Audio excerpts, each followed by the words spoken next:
Good morning, everyone, and very much welcome to another Flash Friday. And it's a special edition today as we're also very slowly, gradually kicking off Amsterdam FinTech Week, XFW21. A full online week of events, of course, not really taking place in Amsterdam because these days everything's virtual, so people are all over the place. But we're really much looking forward to getting everyone virtually together. And we'll take a little bit of a step towards actually getting together very, very soon. Looking forward to that. But we'll do as for the rest today as normal during the Flash Friday. Together with a special guest, I'll be taking you through the news and try to dive into a little bit deeper and figuring out what's going on behind here. And today I have no one less than Dr. Robin Kiera with me. Robin, good morning. Thank you very much for inviting me. I wish I could have FinTech Week in Amsterdam would have been an excuse to travel to Amsterdam, but I think we will do that sooner than later. No, for sure. I'm very much looking forward to meet you again in person as well, Robin. And generally, talking about fintech goes better while actually having a beer. I'm certain of. But let's catch up with that quite soon, as the COVID measures are very slowly being released throughout Europe. I think traveling will become much easier in the near future. But great to have you here.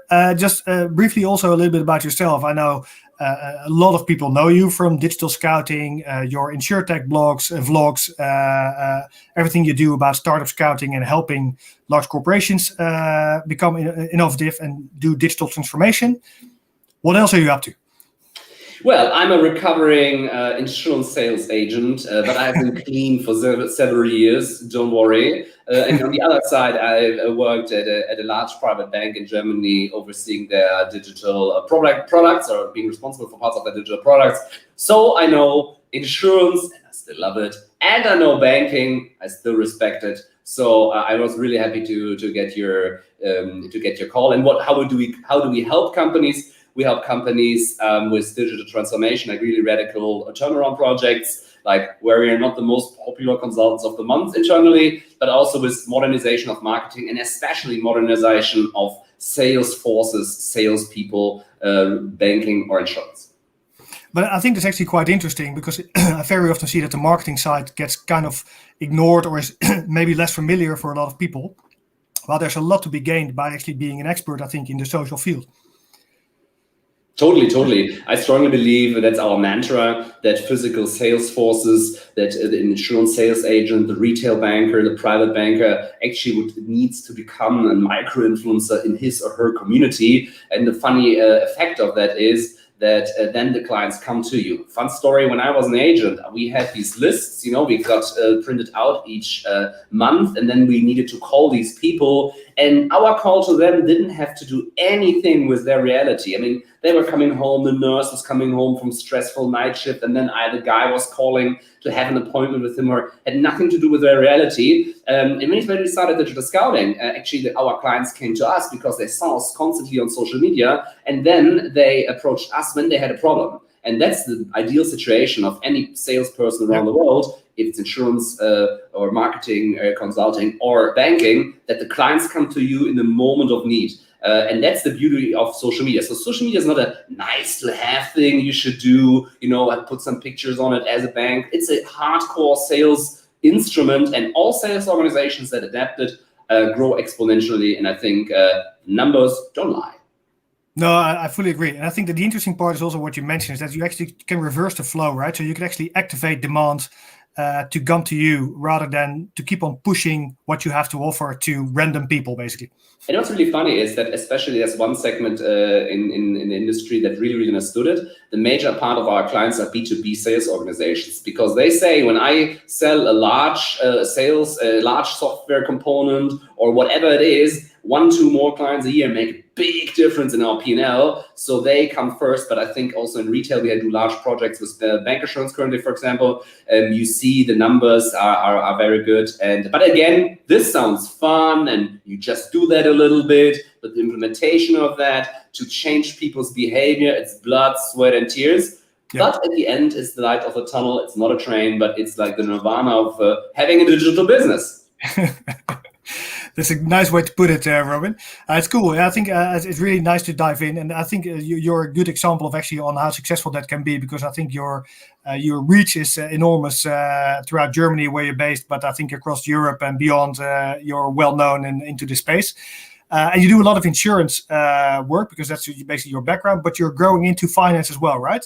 How do you see that evolve?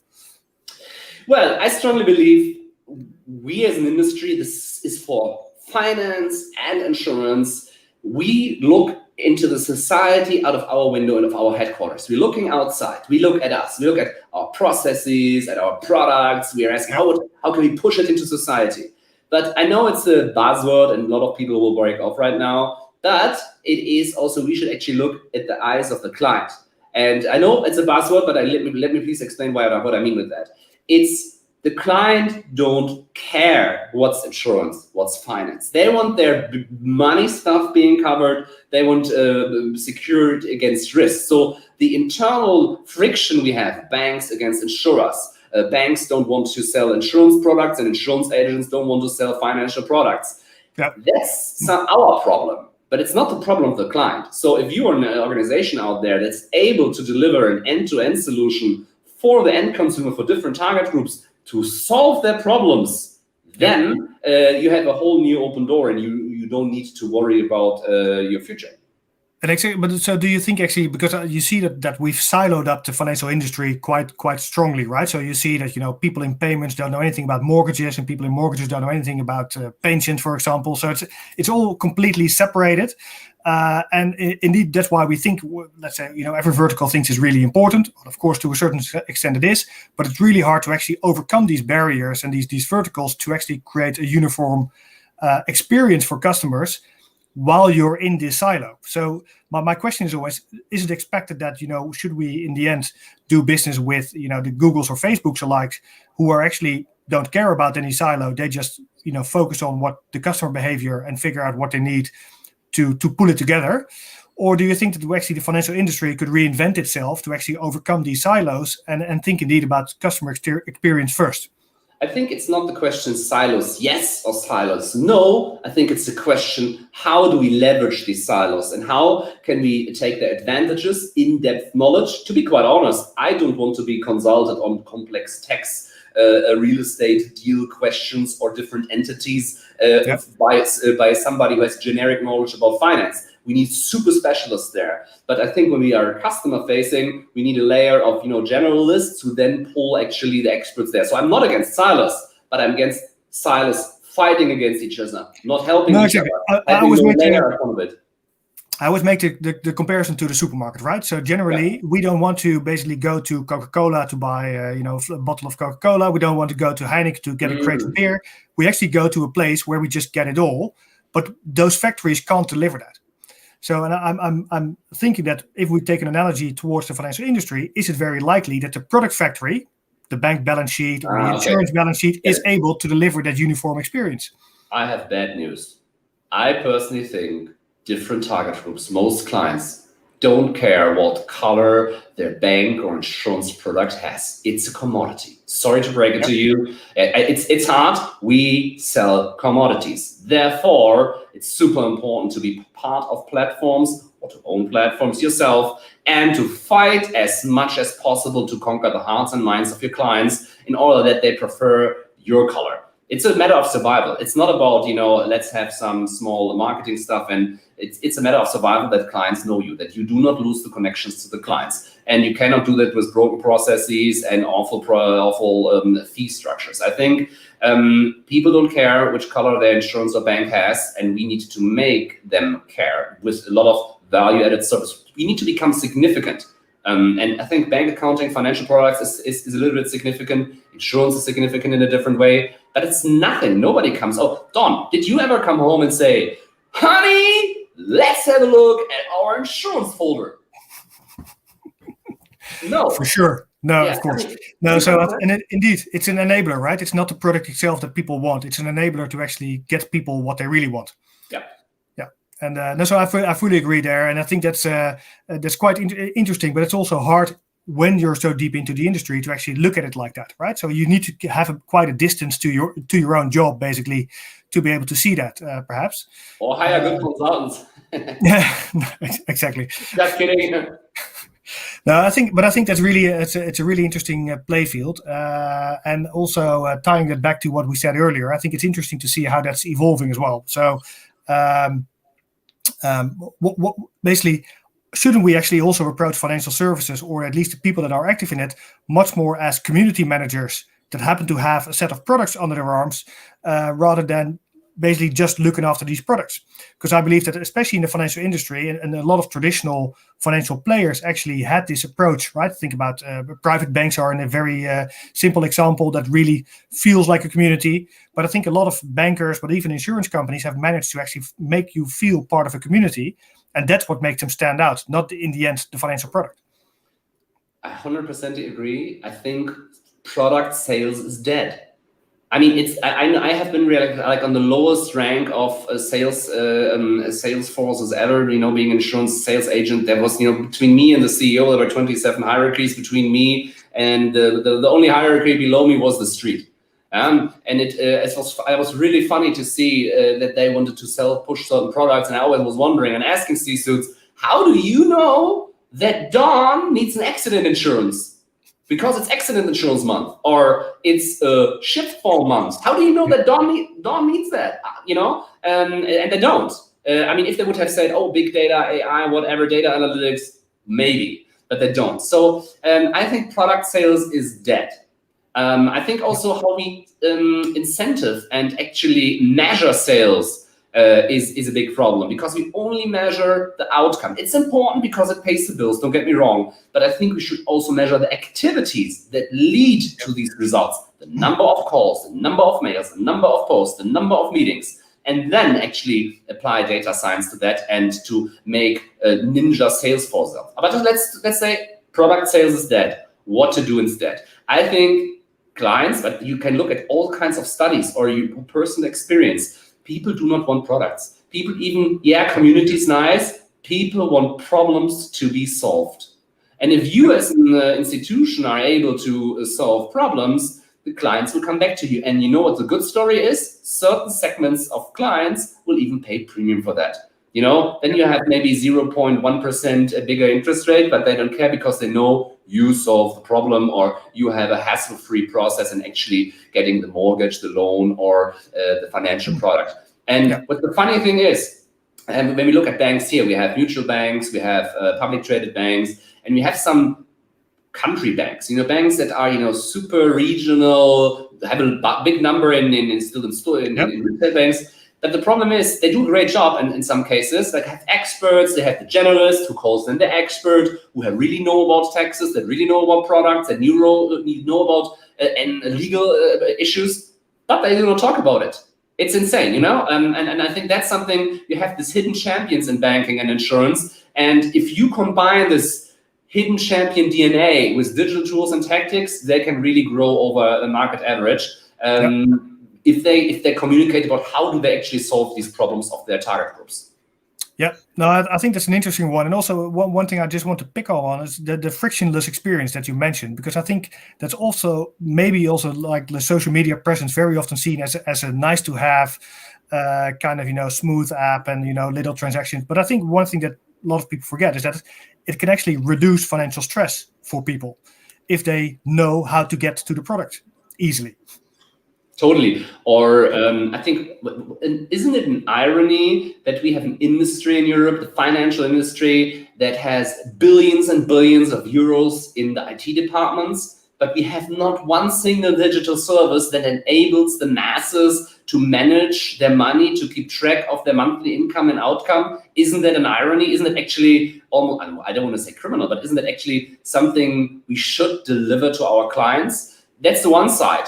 On the other side, we have the neobanks that have some digital service that go into the direction, but they also leave certain customer segments out. I haven't seen a good app or good digital service there yet, but I think that will be key in being relevant to target groups, to delivering service, to deliver value, and to solve problems.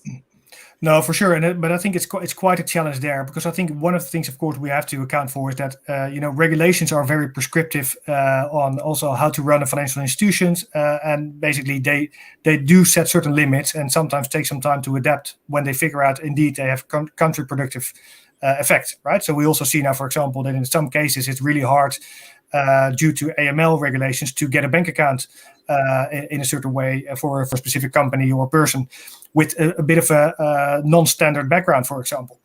And so those are relatively tough challenges to solve, I think, especially also for newcoming companies that have to focus on making money first to survive, right? Before they focus on a broader product range, for example. Totally. But again, I think regulation is not an excuse. Regulation was always seen as a last line of defense. I once talked, I think a year ago, to the director of the insurance authority of Germany, and he really clearly said, we do not defend incumbents. We do not support startups. We're there for the client. So if you have a solution that is super brilliant for the client, and you can show this to the regulatory authority, they will be the last people. And I'm 100% about it in Germany. I'm also very sure about different states in the US where I know the leading regulatory managers, directors there. If you are able to show the value from the bottom of your heart, of course, also to sell at some point, that you are helping clients, they are willing to do that. And by the way, also current regulatory frameworks allow you to deliver great digital products and services. I fully agree. And you know what's one fun thing? Something that has nothing to do with regulatory topics is deliver content. Why don't we share with our clients how to manage their money, how to fulfill their dreams, not only with a consumer credit, but actually to build up wealth, keep wealth, and all these topics, we don't do that. And content is for free. No, for sure. But this is also a really interesting topic, because it's also I fully agree that there's a lot of work to be done there on financial education, because there's most people really can't make an investment decision or don't know how to deal with risk, which I think is really potentially harmful for them, and that's also potentially contributing to the wealth gap between the richest and the poorest.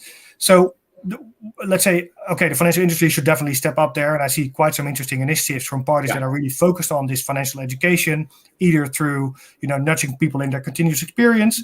For example, especially we have a whole industry these days called social FinTech, where people really focus on, okay, how do we help the poorest stay out of trouble and support them to actually get debt relief and build up a sustainable lifestyle for their finances. But in general, it's still basically Band-Aid on a problem that's much deeper. And that's why don't people learn in general about how finances work? Right? So it's a big challenge, I think. I mean, I see the first people asking questions, saying hi, shout out to you guys out there. So don't hesitate to ask us questions or say hi to show that you love the FinTech week in Amsterdam. But what you're pointing out is, I think it's super important to educate people. But it's not only about educate people about what is financial healthy behavior, because it's the same as if you would teach me what is healthy behavior in general, or how to lose weight. Intellectually, I know that. I think we need to show the people what they could achieve. Like for me, showing me a shredded body that motivates me to go out there and to do sport. We need to show people actually what they could achieve. We built the biggest finance channel on TikTok in the German-speaking countries. You know why? Because when I joined TikTok 1 year ago, there were a lot of people flexing or were showing off wealth by rented Lamborghinis and stacks of money, a few $1,000s, and I was really annoyed. As having worked for one of the wealthiest families in Germany, I know what really wealthy people do and look and how they think. At least they. And I was like, there was a big delta. So and it's so sad that you have generations out there and segments of society out there that maybe want to do something that have maybe a way, but they are misled by false information how wealth is generated and what to do with money. Don't blow it. Don't buy dumb stuff that goes down in value. I mean, when I did videos about that, they had 100,000s of views and people were like, oh, okay, that makes sense. And they just don't know. And I think you need to show them a vision. What can they achieve with their lives? 75% of all millionaires in Europe are self-made. So there is the possibility we can deliver this vision and mission to the people as an industry, as a finance industry, sharing our knowledge and providing them financial products that actually help them. And as insurance industry, help them to protect what they have or help them to protect against risks that can risk and destroy their whole journey. I think we can really be super significant to the people out there. My big question is, why are we not doing that? Yeah. No, I think that's a really fair point, and I think that's from that perspective, you see that the society's expectations of the financial industry have also shifted over time, right? I think indeed from basically just being a product factory, and people in financial institutions just basically sitting back behind a desk waiting for customers to come and then thinking about whether they would want to help them. Basically, that attitude to a completely reverse, where we have to get much closer to the customer. And try, let's say, helping them really takes a different kind of shape these days.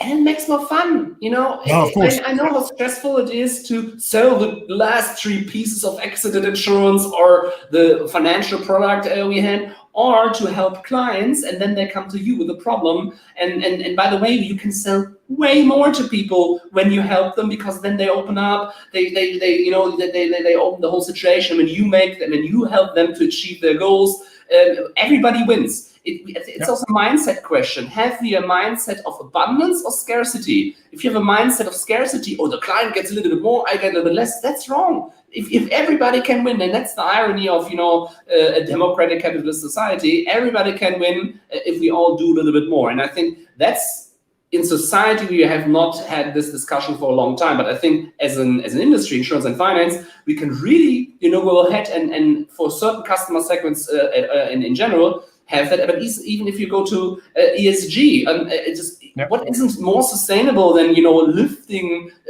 millions of clients up in their economic status and helping achieving their dreams, helping them to have more budget to buy more sustainable products, or to finance the development of certain technology that tries to help save the planet. So I think it's a question also of mindset. Do we have a mindset of scarcity or abundance? And I think we should go for abundance. It's just also more fun.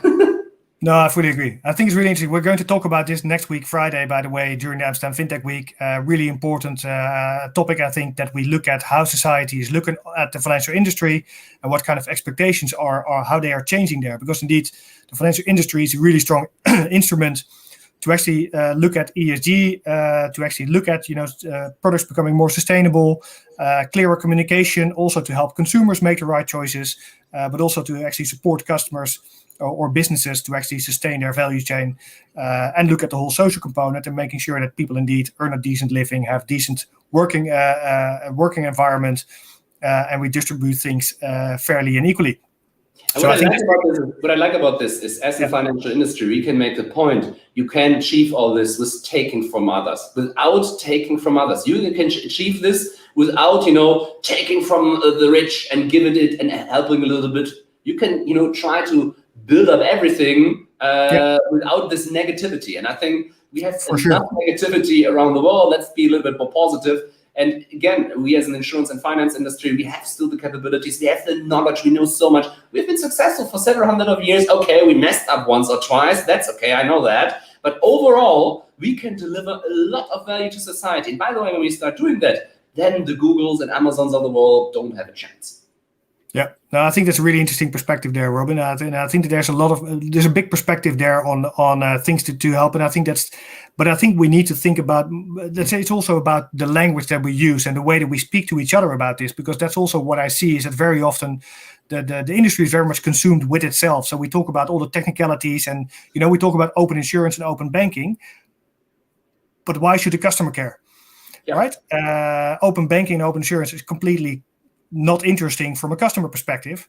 They care about indeed getting their problem solved, right? And that we on the back end are, happily collaborating now through APIs and all kinds of platforms. It's all nice to have from a customer perspective, but they just want to know how do I get help? And do I trust? It's very funny. All of us, we around the world in the insurance and finance industry, we actually are clients and customers ourselves. When you go to a lawyer because you have some issue with the tax authorities or with whoever, Are you really interested in the last nuts and bolts of the legal system? When you want to start your car and buy your car, are you really interested in how everything, the infusion, whatever that works, or you just want to drive? And of course, there's some people in experts in insurance and finance and in cars and in other topics, but not in all. So I think that's something, if you take a step back, you also have other nice, you have other industries where what we use the service of, but we actually don't have a clue. To be quite, when I bought my last car like a million years ago, somebody asked me how much horsepower does it have? I said, I really honestly, I don't know. And